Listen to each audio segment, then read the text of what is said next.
Hello and good morning. Thank you so much for tuning in to Delta Television, the People's Pride. This is Morning Ride, our flagship program on television. My name is Blessing Usiagwada, and I welcome you on behalf of the board, management, and staff of Delta Broadcasting Service DBS Asaba. Indeed, we are delighted to have you join us this morning, the third day in the month of August 2026. It is apt for me to say happy new month to you because this is the first Monday in the month of August 2026. And I think the rains have welcomed us enough to the month of August because it's been raining over the weekend and it even showered a little this morning. I don't know where you are watching from, but here in the capital city of Delta State, Asaba, it's been raining over the weekend. It is a cold morning, a cold Monday morning here in Asaba. So once again, welcome to Morning Ride, and I hope you had a good night rest. Today is Monday, the 3rd of August 2026, and from today till the 5th of August 2026, the spotlight will be on Delta State, as Delta State will be hosting the Economic and Investment Summit 2026. We have a lot of notable personalities in the state. The Vice President arrived in Asaba yesterday, as well as Ngozi Okonjo-Iweala, the Director General of the World Trade Organization. She arrived in Asaba yesterday. So it's a beehive of activities here in Asaba as the state is set to host the Economic and Investment Summit at the Dome Event Center today. It's going to hold at the Dome Event Center. It's going to start at 10 a.m. So it's going to be a very busy 3 days here in Asaba, from today being the 3rd August, Monday, till Wednesday being the 5th of August 2026. The spotlight will be in Delta State. Once again, welcome to Morning Ride. And today's edition promises to be entertaining. It promises to be informative and educative. First, we'll look at some of the trending stories that we have. And after that, we'll look at our newspapers. We'll analyze some of the headlines and we'll bring you our interview segment on today's edition of Morning Ride. Quickly, I'll start with the trending headlines. And of course, the most important story for today in Nigeria and in Delta State is the fact that Delta State is set to take another bold step towards economic transformation as it prepares to host the Delta State Economic and Investment Summit 2026.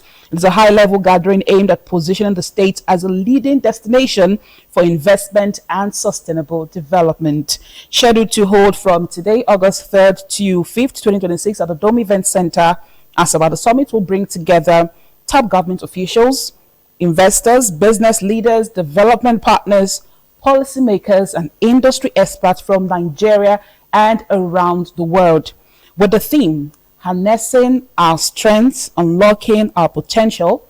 The summit will highlight Delta State's strategic advantages, ongoing economic reforms, investment-friendly policies, and opportunities across critical sectors, including agriculture, manufacturing, energy, infrastructure, technology, tourism, and the creative economy. Now, the event is expected to foster meaningful dialogue. It will attract new investment, it will create strategic partnership, and it will accelerate inclusive economic growth that will benefit the people of Delta State. Well, on paper, these are the kind of summits, these are the kind of conferences that many Nigerians would want to see.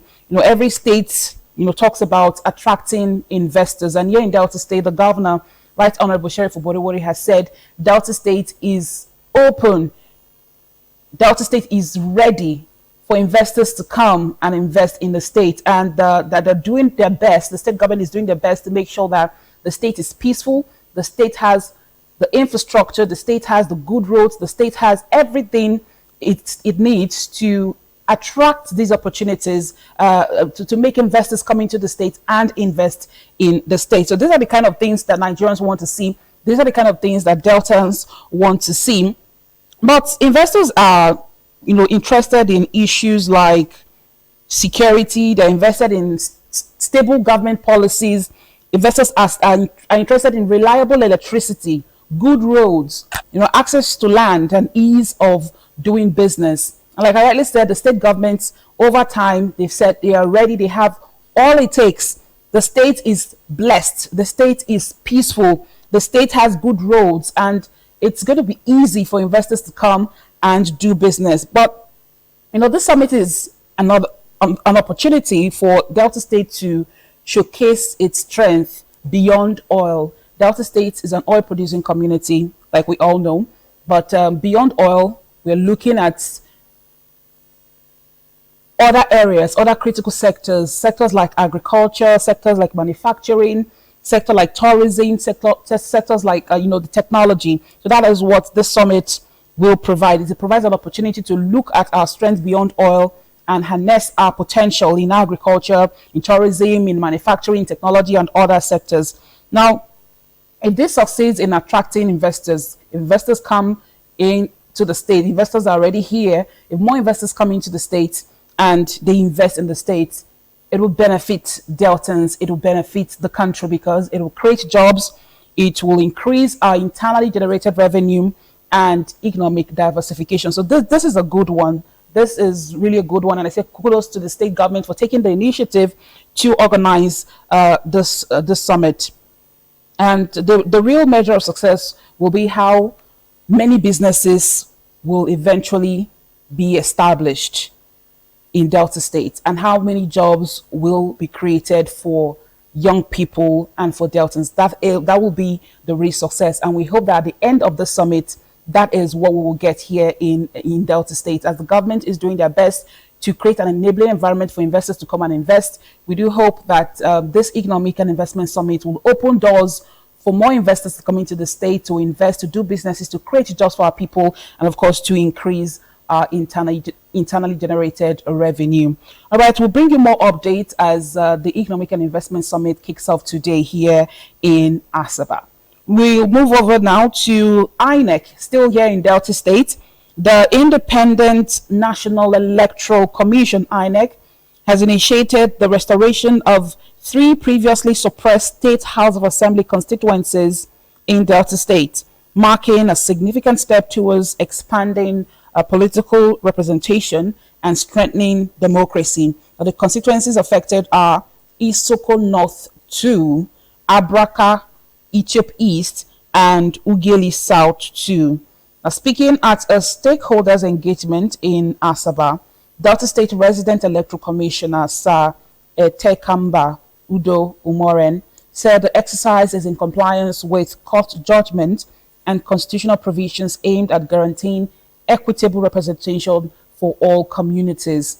He emphasized that the restoration will ensure the affected communities regain their rightful voice in the Delta State House of Assembly, allowing residents to enjoy more effective legislative representation and greater participation in governance. Now, the REC appealed to traditional rulers, he appealed to political leaders, local government chairmen, security agencies, civil society organizations, youth and women groups, the media, the community stakeholders to support the process by promoting peace, transparency, and active public engagement.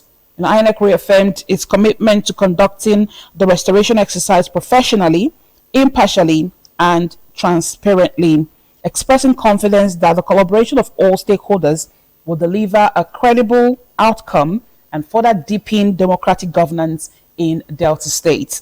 The restoration of Isoko North 2, Abraka, and Ughelli South 2 is expected to reshape legislative representation in the state ahead of future elections and ensure that the affected communities are no longer denied their constitutional right to representation.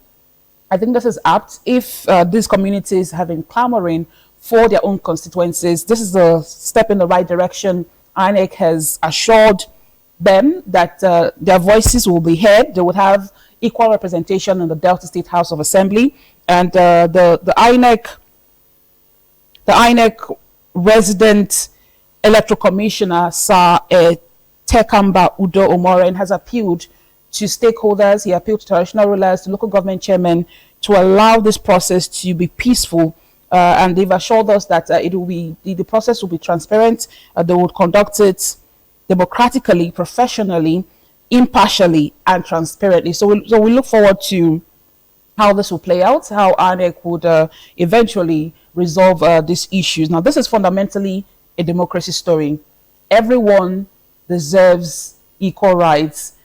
These constituencies, Isoko North 2, Abraka, that's the Ethiope East, and Ugili South 2, they deserve to be represented at the Delta State House of Assembly. So every community deserves fair representation. Every community deserves, to have a representative who will speak on their behalf in the Delta State House of Assembly. So if the courts have ruled that these constituencies should exist, then restoring them will just further strengthen democratic governance here in Delta State. Now, for residents in Isoko North 2, Abraka, and Ugili South 2, this will mean that they would have lawmakers who will focus on their local needs and their development priorities. So I think this is just the right step in the right direction.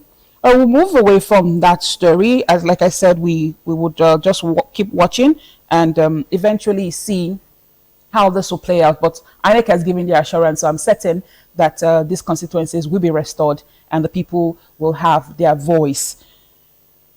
Still in Delta State here, the Delta State Governor, Right Honorable Sheriff Oborevwori, has announced a comprehensive support package for Deltans who returned home following the recent xenophobic attacks in South Africa, reaffirming his administration's commitment to their welfare and reintegration.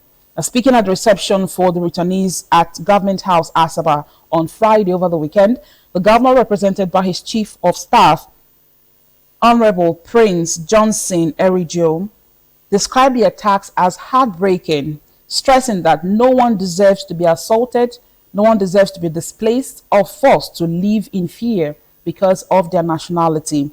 Governor Oborevwori expressed gratitude to President Bola Ahmed Tinubu for his safe evacuation of affected Nigerians, swift intervention for Nigerians, especially Deltans. Now, to help the victims rebuild their lives, the Delta State government has announced the following support measures: 2 million naira grant for each affected family to aid resettlement, free medical screening in all Delta State-owned health facilities, trauma counseling and psychosocial support through the Ministry of Women Affairs and Social Services, monthly stipend of 200,000 naira for individuals and 300,000 naira for families beginning August 2026 until the end of Governor Oborevwori's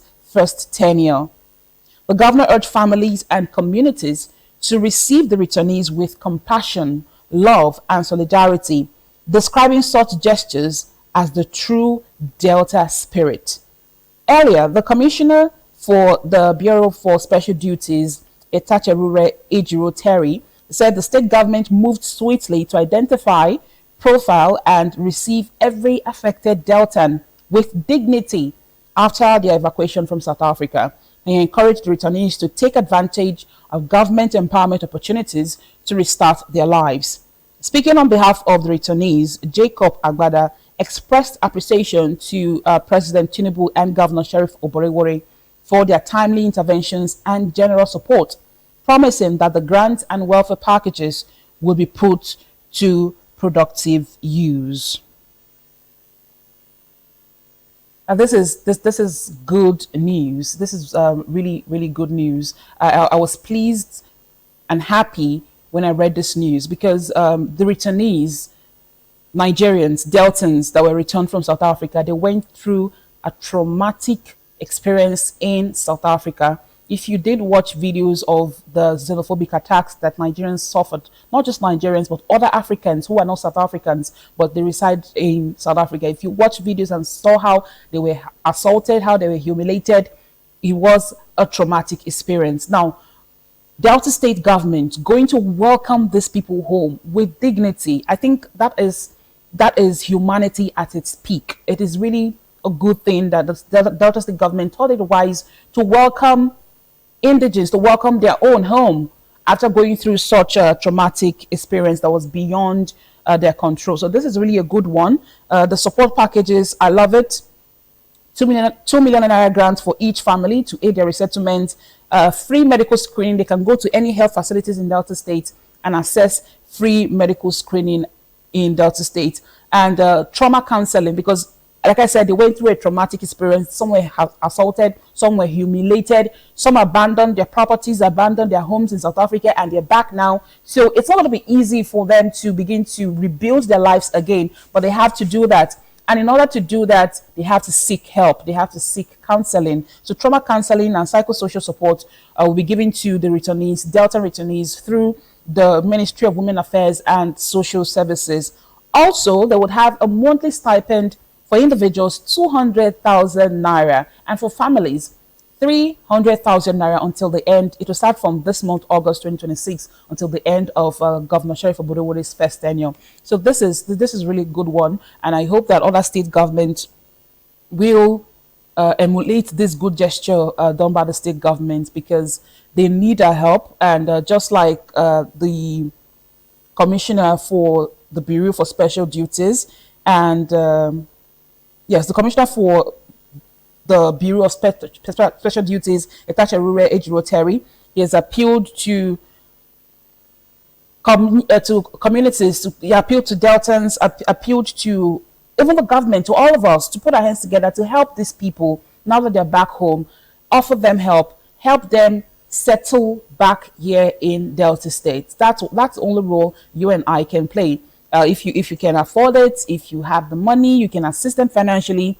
Please do, because they need all the help that they can get. So kudos to the Delta State government. This is really, really, really a good gesture. And like I said, other state governments should actually look at emulating the state government and doing so for the returnees. The federal government as well. The federal government did assure that they're looking for how they can settle people who left their businesses in South Africa, people who had properties in South Africa.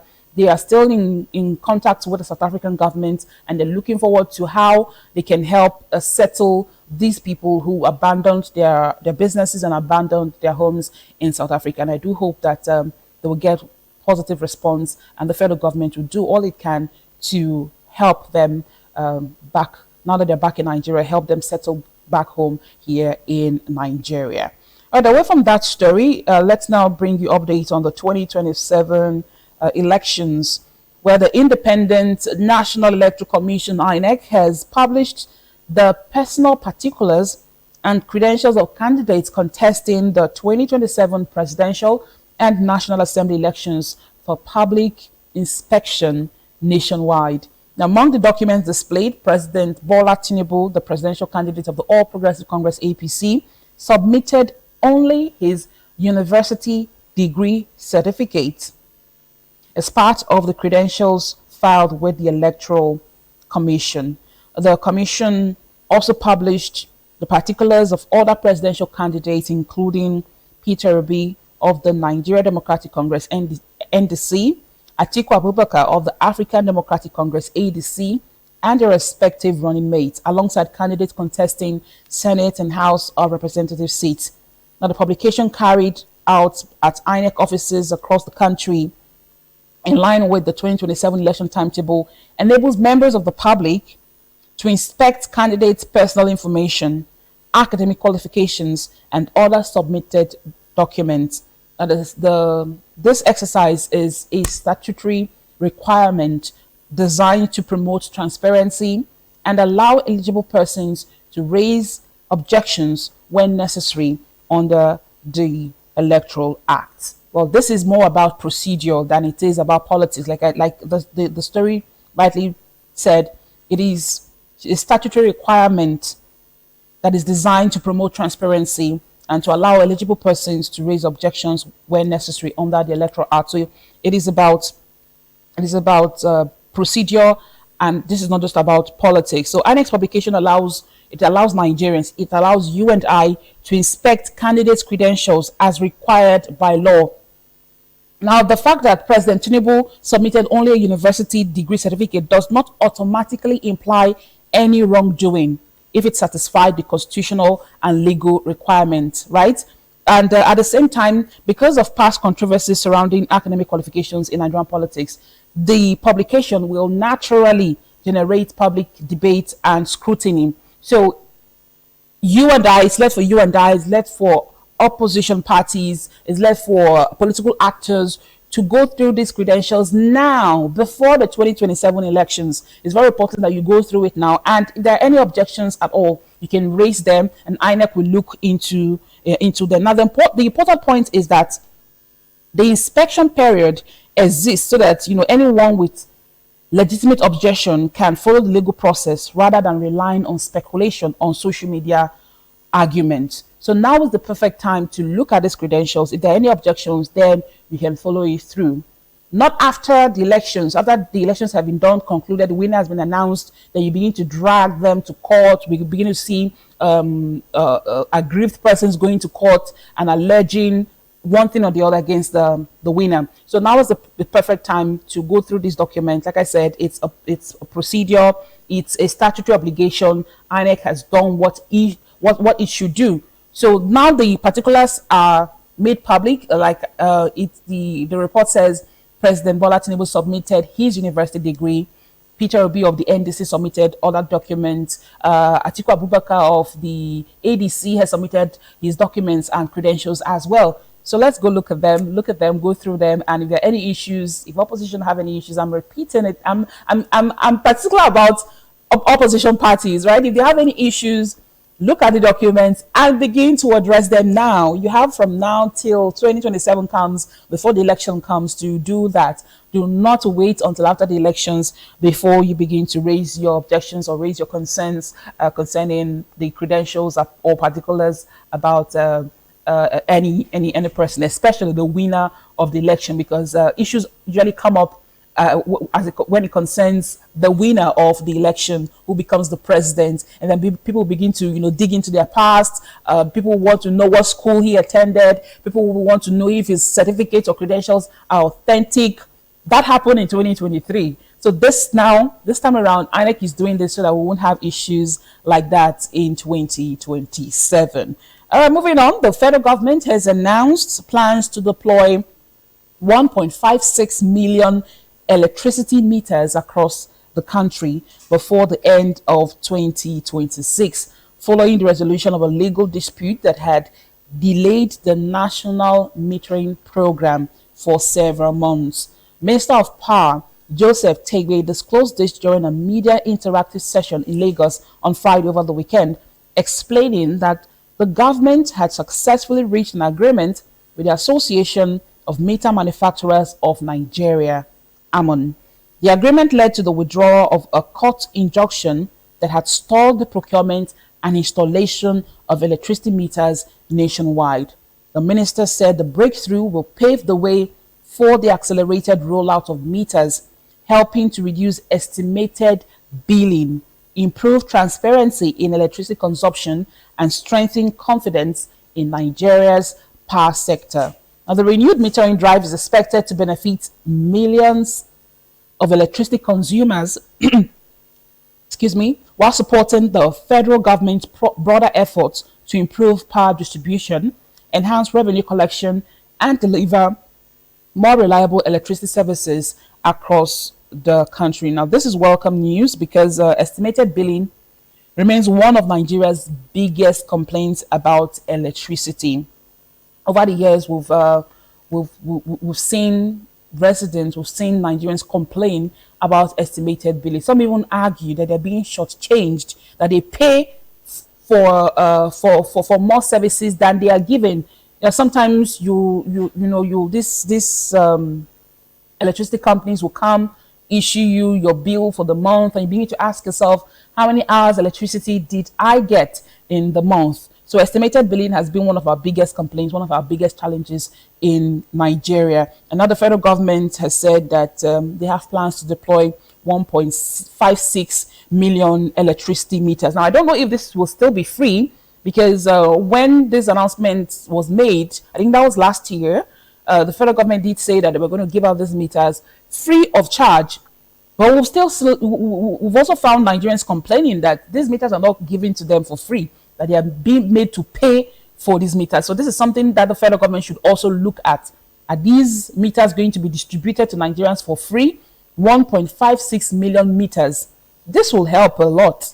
This will help a lot of electricity consumers in the country. Although some Nigerians are beginning to look for other options, they're beginning to install solar facilities in their homes, but this would help a lot. It will help address our electricity challenges in the country. So we need to know if this will still be free of charge, and if it is free of charge, then the federal government, they have to monitor the distribution of the distribution of these meters to Nigerians. They have to monitor it and make sure that indeed Nigerians get it free of charge. If they don't get it, if they don't monitor the process, then it defeats the result that they hope to get. So if more consumers receive prepaid meters, they will have greater confidence that they are paying only for the electricity that they actually use. It could also reduce the frequent dispute between consumers and electricity distribution companies. Like I said, Nigerians do not enjoy it when they pay for services that they do not use. So if they get prepaid meters, when you subscribe or when you buy your units, you know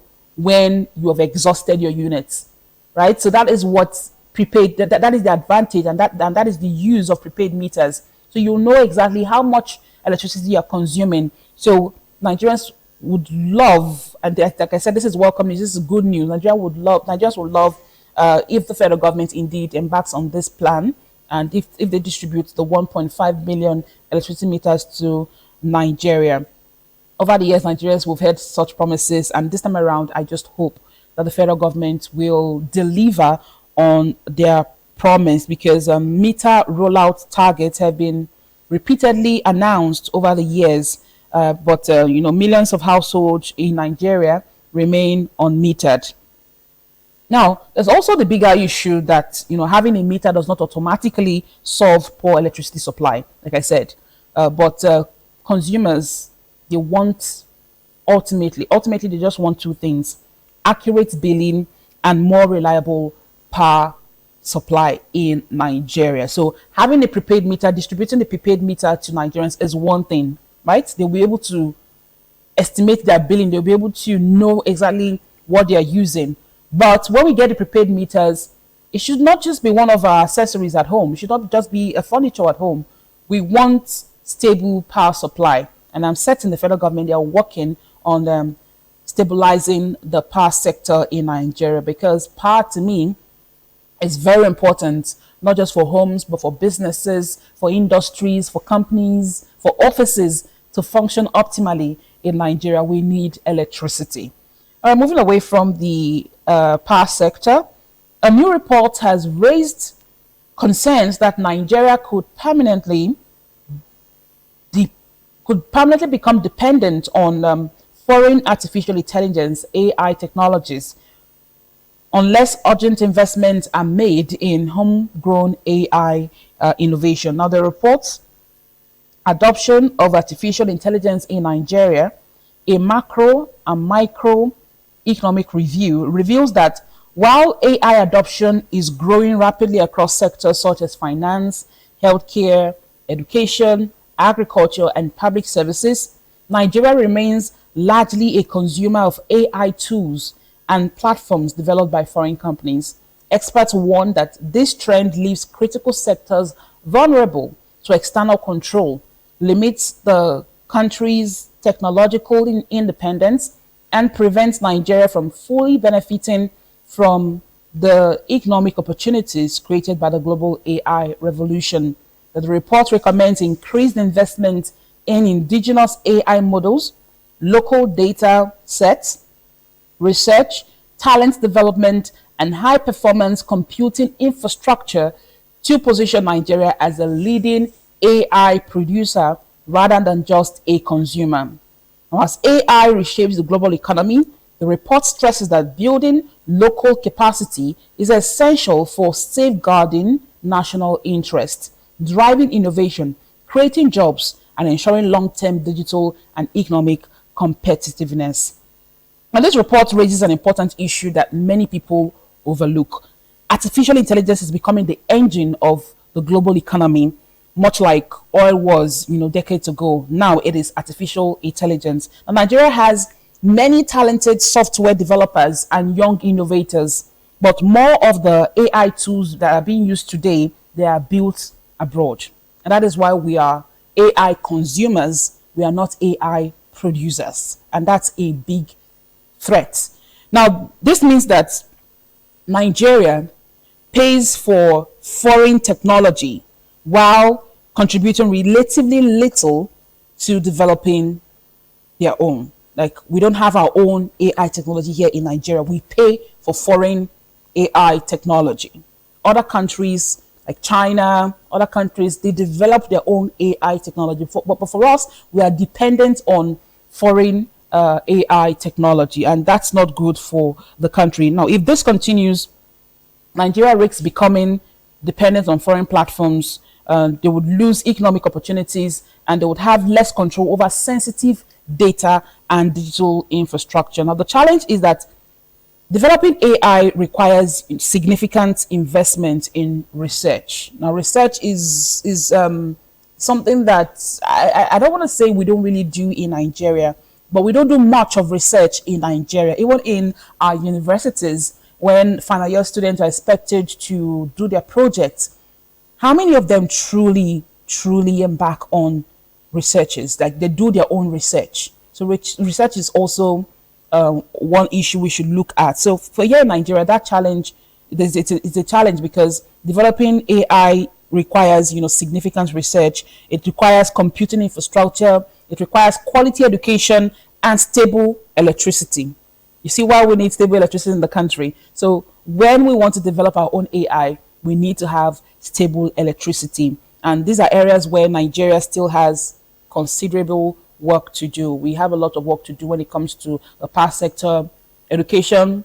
We're getting there, but research, power supply, computing infrastructure, we have a lot of work to do in those areas. But the encouraging aspect is that Nigeria has the human talent.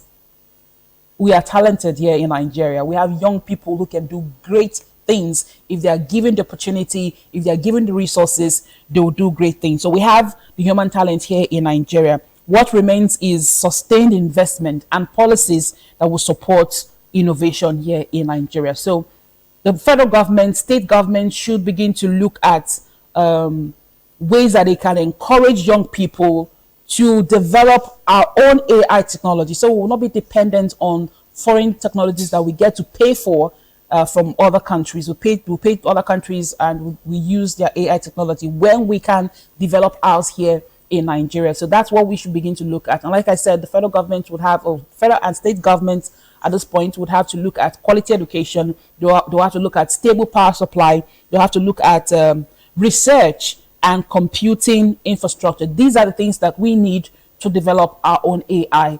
And like I said, the good thing about it is we have the talent, we have young talent, we have young people who can do these things. So once they have the resources that they need, then we'll develop our own AI. And we should begin to look at it as fast as possible because the world is changing. AI has taken over. Before, it used to be oil. Oil was driving the economy decades ago. Now it is artificial intelligence. Countries like Japan, countries like China, countries like the United States, the UK, they are looking at harnessing artificial intelligence. We here in Nigeria, we should look beyond oil. There are other sectors we should look at, agriculture, but artificial intelligence is what the world is talking about now. And Nigeria cannot be left behind. So the young people should be encouraged. They should be given the resources that they need to develop our own AI so we stop being dependent on foreign technology. And that's it for Trending Stories this morning. We'll take a short break, and when we come back, we'll begin to look at our national dailies and see what the headlines are, and we analyze them, as I will be joined by Tony Ilwaka. So please stay tuned. I'll be back shortly.